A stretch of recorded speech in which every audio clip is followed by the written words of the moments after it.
Hello, the students of second year B and C. Students, in prose, I completed your second lesson, A Fellow Traveler. This lesson is written by A.G. Gardiner. After completing this lesson today, we shall do some important explanations from this lesson. Student, explanation का जो question आता है उसमें आपको ये imagination करनी है कि एग्जामिनर को पैसे से रिलेटेड कुछ भी जानकारी नहीं है, तो आप उसको ये पैसेज जो है कैसे समझा पाएंगे कि ये कहाँ से लिया गया है, क्या बात किस संदर्भ में चल रही है और इसका क्या मीनिंग है। तो आपको पैसेज का जो मीनिंग होता है उसको इंग्लिश में ही समझाना है, हिंदी का यूज नहीं करना है। तो इसके लिए सबसे पहले आपको रेफरेंस लिखना होता है। तो as I have already given you the idea in lesson number first, सबसे पहले आप रेफरेंस लिखते हैं और रेफरेंस में क्या लिखा जाता है, these lines have been taken from the lesson या this passage has been taken from the lesson. उसके बाद दो मेन बातें होती हैं, तो लेसन का नाम और उसके बाद राइटर का नाम।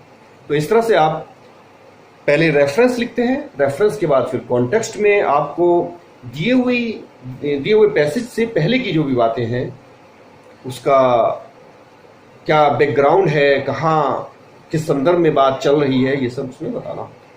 और फिर एक्सप्लेनेशन को आप जितनी इजी लैंग्वेज में लिखेंगे उतना ही आपके लिए बेटर। तो मेन पर्पस एग्जामिनर को समझाना है और जितना इजी लैंग्वेज में समझाएंगे वो ही अच्छा है।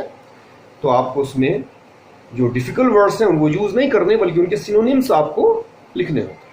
तो इस तरह से start here the first passage, I do not know which of us got into the carriage first. इस पैसेज को हम एक्सप्लेन करने जा रहे हैं। तो first of all we have to write reference.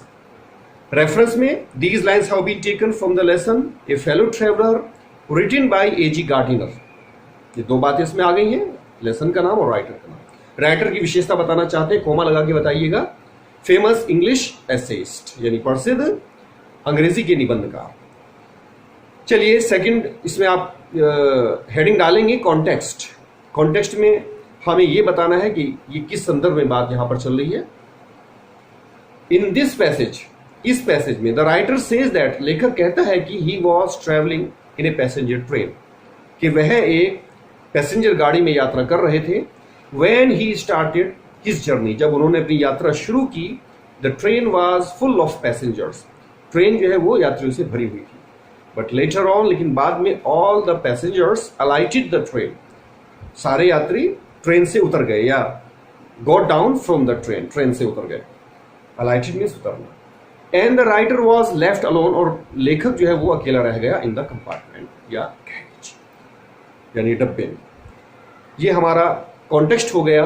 अब हमें ये जो लाइंस दी गई हैं इनको एक्सप्लेन करना है। तो अब हमें हेडिंग डालेंगे एक्सप्लेनेशन और स्टार्टिंग में लिखेंगे इन दीज लाइन्स या इन दिस पैसेज, दोनों में से हम कैसे भी लिख सकते हैं। द राइटर सेज दैट, लेखक कहता है कि he was travelling in a passenger train, वह पैसेंजर गाड़ी में यात्रा कर रहा था। From London to Midland town, ये गाड़ी कहां से कहां तक थी, लंदन से मिडलैंड टाउन। तो हमने यहां पर इस तरह से स्टार्टिंग की है। अब हम एक एक लाइन को लेंगे। आई do not know which of us got into the carriage first. तो आई की जगह हमें ही लिखना है, क्योंकि आई और वी फर्स्ट पर्सन प्रोनाउन होते हैं, जबकि he she they it third person pronoun. तो लेखक ने यहां पर फर्स्ट पर्सन में ये ऐसे लिखा है, जबकि हमारे लिए वह थर्ड पर्सन है, तो हमें उसके लिए ही यूज करना है। तो डू नॉट को डिड नॉट लिखेंगे क्योंकि हमारे लिए पास्ट टेंस की बात है। तो ही डिड नॉट नो, ये बात हमने लिखी। विच ऑफ अस गॉट इनटू यानी वेदर ही और हिज फेलो ट्रेवलर, यहां पर भी हमने आई और माई को ही और हिज में बदला है। तो वेदर ही और हिज फेलो ट्रेवलर, कि या तो वह या उसका fellow traveller came first in the train, कि रेलगाड़ी में पहले आया। अच्छा, दूसरा sentence, indeed I did not know he was in the carriage at all for the some time, कि वो कुछ समय से पहले से ही डब्बे के अंदर था। तो इसको हम कैसे एक्सप्लेन करेंगे, ही ऑल्सो लिख दीजिए पहले, ऑल्सो का मतलब भी। ही डिड नॉट नो, वह नहीं जानता था that his fellow was there with him, कि उसका फेलो उसके साथ में था फ्रॉम द बिगिनिंग, शुरू से, और ही केम लेटर, या फिर वो बाद में आया। तो उसी बात को हमने घुमाकर तो थोड़ा सा सेंटेंस चेंज कर दिया है और इजी लैंग्वेज में हमने उसको लिख दिया। It was the last train from London to Midland town, इसको हम ऑलरेडी लंदन मिडलैंड टाउन को बता चुके हैं, लेकिन ये लास्ट ट्रेन थी, इसको हम कैसे लिखेंगे? It was the last train on that route, उस रूट की ये अंतिम गाड़ी थी। ए स्टॉपिंग ट्रेन, यानी ये कैसी ट्रेन थी? स्टॉपिंग ट्रेन का मतलब पैसेंजर ट्रेन। तो इसको आप पूरा सेंटेंस अपने लैंग्वेज में बना सकते हैं कि it was a passenger train. An infinitely leisurely train, infinite means अनंत काल तक चलने वाली, लेजरली यानी जिसमें आराम से अपना बैठे रहो, आराम वाली, जिसमें समय ही समय हो। तो ही डिस्क्राइब द ट्रेन, वह ट्रेन को डिस्क्राइब करता है यानी वर्णन करता है as an infinitely leisurely train. आप उसको एज इट इज लिख करके फिर उसको डिटेल में समझा दीजिए कि he said that it was moving at such a slow pace, ये इतनी स्लो पेस पर चल रही थी, यानी धीमी गति पर चल रही थी, that the time seemed very long and endless. ये जो इटर्निटी वर्ड आया है इसमें जो सेंटेंस लिखा है, one of those trains which give you an understanding of eternity, तो इटर्निटी की जगह हम क्या लिखेंगे? एंडलेस। इटर्निटी कहते हैं जो कभी खत्म ना होता हो। तो हमने इसको क्लियर कर दिया कि ये इटर्निटी वर्ड यहाँ पे यूज क्यों किया है उसने, क्योंकि ये इतनी स्लो ट्रेन थी कि ये आपको लगेगा कि ये टाइम कभी खत्म होगा ही नहीं। सीम्ड मैंने लगना, वेरी लॉन्ग एंड एंडलेस, बहुत लंबा समय लगेगा आपको ये, और एंडलेस लगेगा। It was a tolerably full when it started, यानी ये खचाखच भरी हुई थी जब ये चली। तो इसमें आपको क्या बताना है?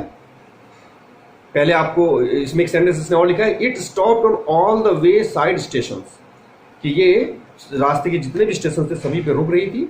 व्हेन द ट्रेन स्टार्टेड, जब ट्रेन चली, it was full of passengers. Tolerably full को आपने क्या लिख दिया? Full of passengers. आगे इसमें लिखा है, at the suburban station the traveller alighted in ones and twos. Suburban का मतलब जो निकटवर्ती, यानी इसमें आप बताने जा रहे हैं कि however as the train stopped at the stations in outlying, तो suburban को आपने क्या लिखा है? outlying areas of big towns। तो इस बड़े शहर के जो outlying areas थे, तो उन स्टेशंस पर ये रुक रही थी। The passengers get down from the train in ones and twos, एक एक दो दो करके पैसेंजर्स उस ट्रेन से उतरने लगे। alighted के लिए आपने यहाँ पे got down वर्ड यूज किया है।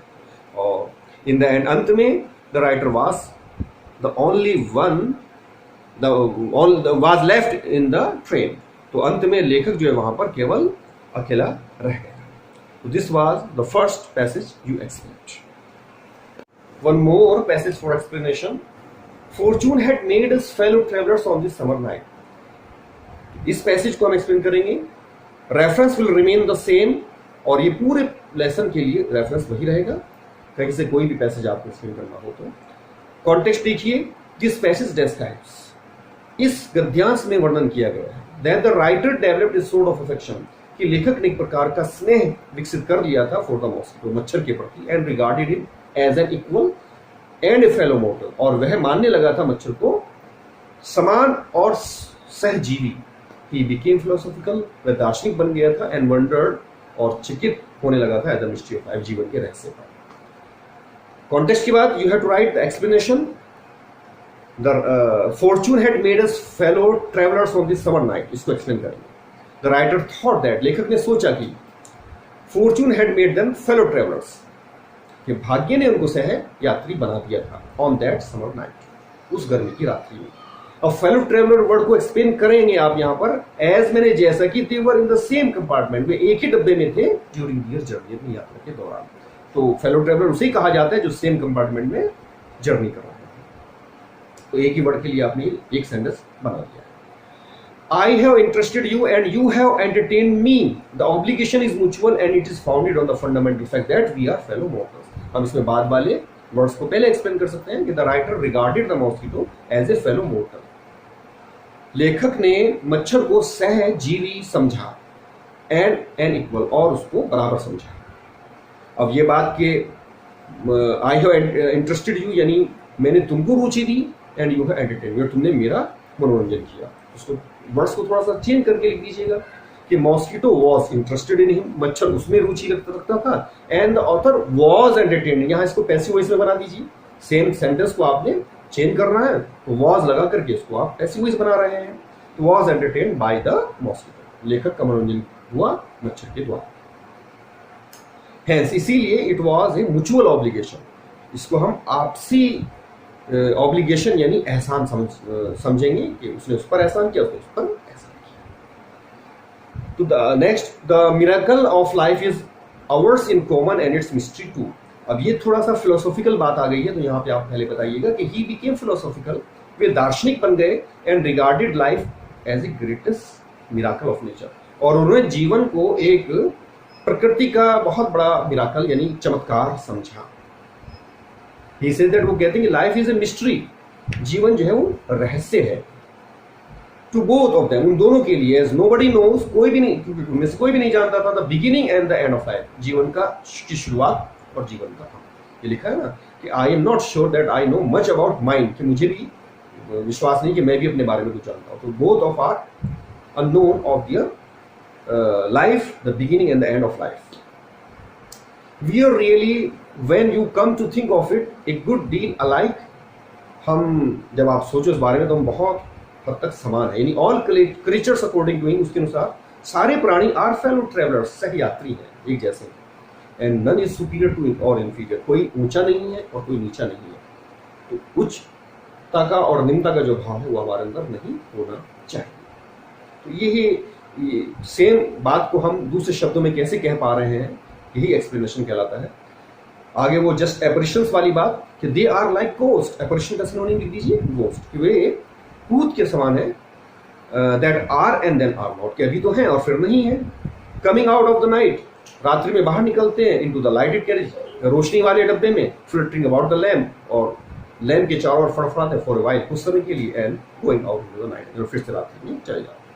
तो they are like ghost that appear in the night, जो रात में अपीयर होते हैं, प्रतीत होते हैं, एंड डिसअपीयर, फिर गायब हो जाते हैं द डे, दिन में। दस इस प्रकार the writers states the significance of birth and death, यहाँ पे लेखक ने जन्म और मृत्यु के महत्व पर उसने स्टेट किया है, यानी उसके बारे में उसने स्टेटमेंट दिया है, कथन दिया है या कुछ बताया है। तो इस तरह से ये आपका एक्सप्लेनेशन कंप्लीट हुआ। इसमें आप अगर नॉट अ बीनिंग यानी एन बी लिखकर, एन बी कैपिटल बी भी कैपिटल, इस तरह से एन बी बना सकते हैं, जिसमें आप कुछ विशेष बात अगर आपको इस पैसेज में लगती है, तो इसमें यही है कि the poet became philosophical in this passage and he sees life as a philosopher. इस तरह से आपका कंप्लीट हो जाता है। तो that's all for today students, see you tomorrow, all the best.